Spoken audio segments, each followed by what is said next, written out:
Welcome to Aquarium 911, where I help you with your aquarium problems. This episode, we're going to take care of a fish disease. And while this problem has already been resolved, I still think this is a really good one to talk about because it's not the most common disease you're going to run into, but when you do, it is very aggressive and very scary, and that is Columnaris. Columnaris is a really aggressive bacterial infection. When it starts showing up, you can start losing fish within 24 hours. By the sheer nature of how aggressive this is, I think it's really good that we go over this particular problem now so that you're armed with this knowledge if you ever have to encounter it in the future. This email comes from Brad, longtime subscriber to your YouTube channel and desperate for advice. My tank parameters are a 40 gallon, 0 ammonia, 0 nitrite, 15 to 20 nitrate, 7.3 pH, 6 KH carbonate hardness, 11 GH general hardness.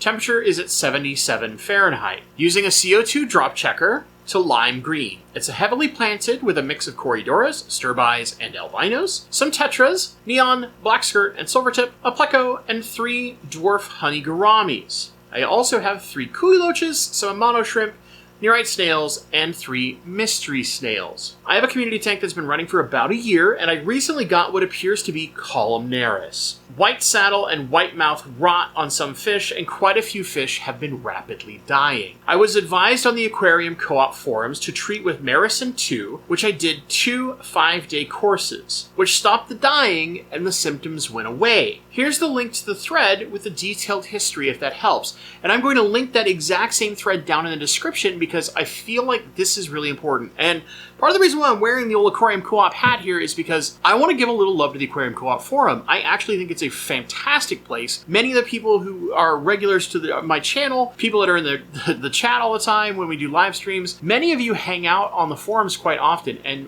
one of the things that I think is really great about the Aquarium Co-op forums is there are a lot of really knowledgeable fish keepers that have all gotten together and love helping each other. So it can be a really wonderful place for getting assistance when you're having some problems. Let's get back to the email. Unfortunately, 3 to 4 days after ending the treatment, the cycle of dying and symptoms started to appear again. I've been advised to try Canaplex plus nitrofurazone. Since I've watched your channel forever, I figured I'd take a shot in the dark and reach out to your email wondering if you think that's the correct course to take and any other advice. I'm currently in the middle of dosing the Canaplex plus nitrofurazone. Most of my fish have stopped showing symptoms, but I'm terrified of it coming back once I finish the meds. Just wanted your opinions on the treatments I've done and if you have any advice or experience with it. I appreciate any help. Thank you, Brad. I will note that I got this email like 3 weeks after it happened. So thankfully, Brad had already gotten kind of his resolution. But let's assume that we didn't have that information. But we will go over that email in a minute. And I will tell you exactly what I would do. I have dealt with Columnaris exactly once. That was when I was first trying to get the blue Hawaiian Moscow guppies. And I got them from some random person off eBay. And I had one lone male that I called Best Boy because was he pretty. And a few females that had survived. And I was doing my best by giving them a dedicated tank and a nice 29 gallon that I set up for them. I was trying to do all this stuff. If you go back far enough on my channel, you could actually find that. It's from years and years and years ago, trying to get them to breed so I could have the colony like I have in here. But those came from different fish. I have experience with this because I dealt with Columnaris, and unfortunately it wiped out all of those fish. Despite the fact that I caught it early enough to diagnose with some medicine, that medicine wasn't quite quick enough. And this is how aggressive Columnaris can be. You can spot it and have a good idea of what it is and go get the right medicine, and it still might not be soon enough. That is how aggressive this can be against certain fish. So that's why I really want to go over this one and make sure that you folks are familiar. For me, kanamycin is the #1 medication for Columnaris. And that's just based off some research and my own personal experience of seeing it save a couple other fish that were in that tank, just not my guppies. And mainly, not my females. My males survived for quite a bit. But I had no females, so I could never breed him.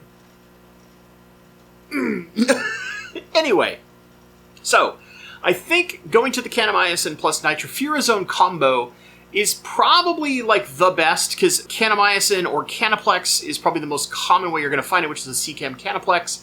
Kanamycin is like one of the absolute best treatments against gram-negative bacterias, and Columnaris is a gram-negative bacteria. One thing that's really important to keep in mind is that a vast majority of the bacterial infections our fish can potentially face are all what is referred to as a gram-negative bacteria. And while one of the frontline medications we often hear about using is erythromycin, erythromycin does not treat against gram-negative bacteria. It only treats against gram-positive bacteria. Now, I don't want to get into the big details about this. I'm not trying to get super sciencey on that. We'll leave that to far better individuals to talk about this kind of stuff. Legit scientists, as an example, might be the good one. All you need to know is that a majority of the potential dangerous bacterial infections that your fish can run into are all gram-negative. There are very few that are gram-positive. So in general, while having something like erythromycin, if you remember the old aquarium co-op trio, right, of how they're preventative medicines for quarantine, while that is still a very, very good approach, it does not directly handle a majority of the bacteria that are out there. That is where you're going to start looking into things like metronidazole, nitrofurazone, kanamycin, and neomycin. My personal favorite is kanamycin, but it's not a catch-all. I think the most common catch-all is usually metronidazole. From talking to a number of different breeders, folks like Dan at Dan's Fish, etc., who have done this at scale, that tends to be the most common catch-all pre-treatment. In particular, for Columnaris and a couple of similar bacterial infections where you'll see almost fungusy growths. They describe it as a saddle or cottonmouth disease. This is where kanamycin really excels and is very, very fast at solving these types of bacteria. I think we have the right treatment in that secondary treatment, the kanamycin plus the nitrofurazone. That combo is really good at attacking Columnaris. And if you do some deeper research online, you will find that is actually a very common combo of medications suggested for dealing with Columnaris specifically. Here's where I would alter the standard dosage, okay? Follow the instructions based on the gallonage of your tank. However, because you saw this come back, this is where I would double the duration of the dose. So if I'm supposed to do it for a week, and at the end of a week, I'm doing a big water change, and then I'm doing it again. Even though that is a little hard on our fish, I want to be absolutely certain, basically nuke the site from orbit kind of mentality. It's the only way to be sure. I want to do it in even longer course, because that way, just in case something is slightly dormant and not as active, we're kicking that thing in the teeth too to make sure we have the highest chance of our fish pulling through and preventing that disease from coming back. Because Columnaris is very aggressive, very scary. It sucks. It really sucks. One piece of advice, I'm hesitant to call it advice. One other thing that I'm going to say here is this. Sometimes there becomes a point, if you go through a certain amount of medication, that you have to ask yourself, is it worth doing this much work? And let me explain what I mean. Some of our medications can be very expensive, and often some of our fish are nowhere near as expensive as the medication. Before we get up in arms, I want to keep in mind, and one thing that I'll say is, I'm a giant softie. I will spend $100 on medications to save a $3 fish. But sometimes at certain points, we might have to ask ourselves, if we're doing all of the recommends and we're reaching out for help and we're still not finding a solution, sometimes we might have to just go, listen, I need to let this run its course, and then I probably need to reset this aquarium from the ground up. I think it's very rare that occurs, and my biggest example here is usually something like Mycobacterium, where it's basically uncurable, so there's not really a cure. And you can do kind of the big softy thing like someone like me does with my retirement tank, where you just let those fish live out their lives for however long that may be, and you do your best to provide all the good things that keeps them healthy and gives them the longest potential chance at life, knowing that inevitably that particular bacterium is probably going to shorten their lives. But in the case of some of these really aggressive diseases, Columnaris as an example, if you've gone through multiple treatments and it just keeps coming back, you might not be able to fix it. And usually there are ways between a combination of internal UV filters and doing medication things to help kind of nuke it in every portion possible. But you might have to ask yourself, am I willing to invest this much money? And if you are, you're like me. You're a big softie, and I will digitally shake your hand. Because I love people that care that much for animals. But for some people, especially if you're on a budget, the question might become, is it easier for me to just cut my losses here and kind of restart from the ground up? I mean, like bleach the tank, all that kind of stuff, and start completely over. I know that is like the most cynical thing to talk about when we're talking about something like this, because our fish are living creatures, but I know that that can become a decision for some people, and I just want to be honest that sometimes we do need to ask ourselves that question.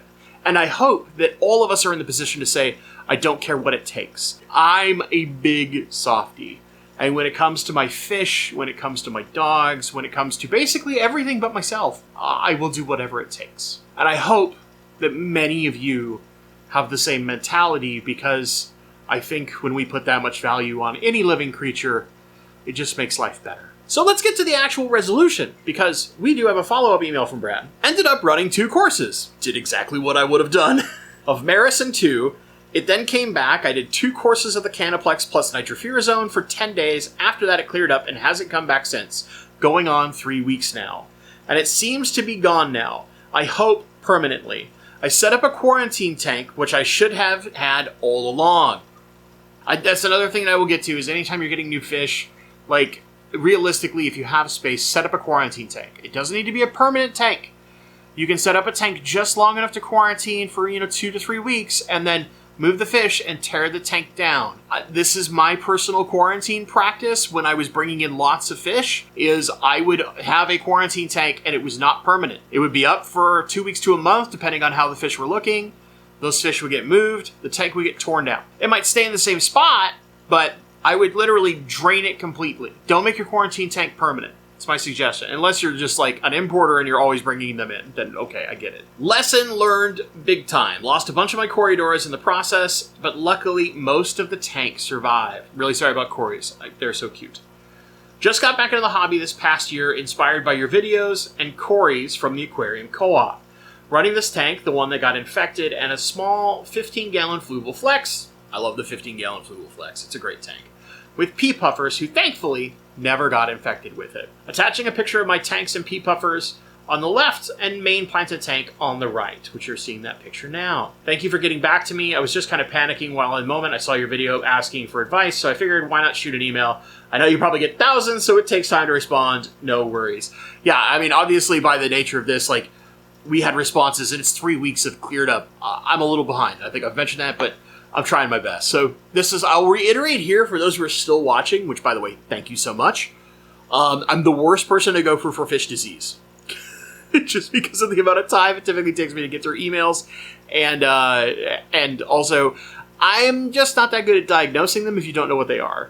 But if you do know what it is, and you're dealing with some kind of course, you have a question about certain things, I thankfully have researched enough of them that I kind of know the basics of where to direct you to help you on that journey. So there's my little shout out. So for most Aquarium 911, probably won't be this. It'll probably be like plant and algae issues, maybe some other stuff, but this one is important enough that I figured we should do it no matter what.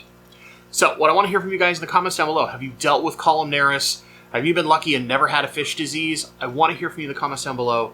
If you've enjoyed this video and you enjoyed the Aquarium 911 series as a whole, give it a like. If you're not subscribed, consider subscribing, because I've got plenty of these coming up that'll give you all sorts of tips. Even if it's something you're not dealing with, you might learn something that you never thought about before, and that might up-level your ability as an aquarist like that. If you need my help, there is a video linked, and it's also down in the description. Let me help you. That'll give you all the details of what you need to get an Aquarium 911 in. I'm currently working on a backlog, so I'm trying to get a little bit caught up, because for every one of these videos out, I get at least 3 emails. So, as you can imagine, that makes it really hard to catch up, but I'm trying to catch up, and I'm doing a few things. I'm trying to help as many people as I possibly can. As always, my friends, thank you so much for watching, and stay awesome.